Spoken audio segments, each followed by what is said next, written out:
Hello all.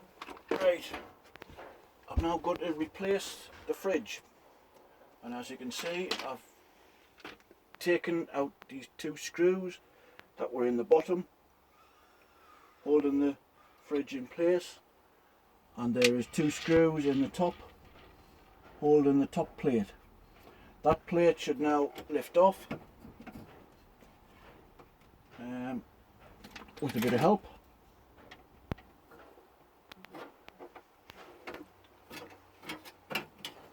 And we should be able to get access to the top of the fridge.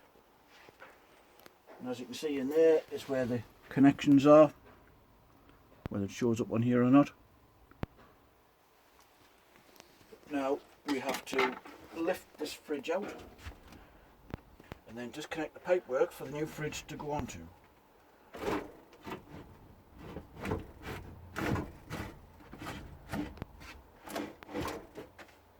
As you can see, it's as simple as this.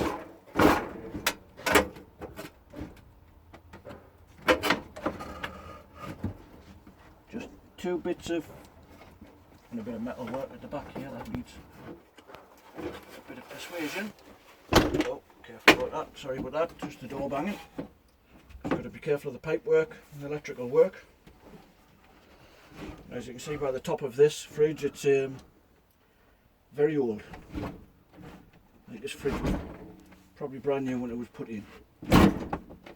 So we ease it out gently until we get near the end.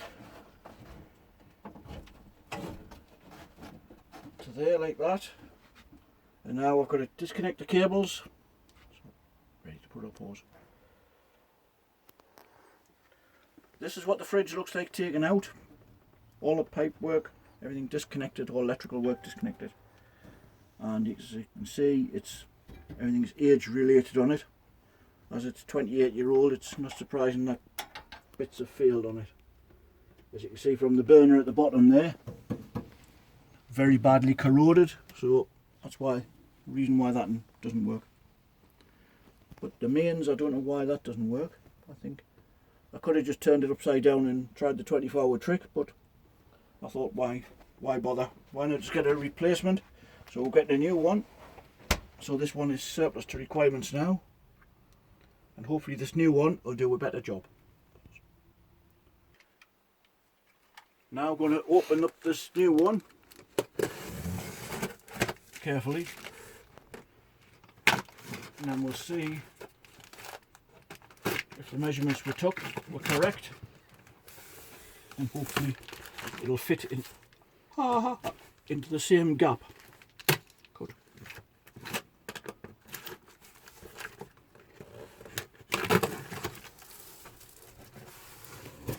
You still recording?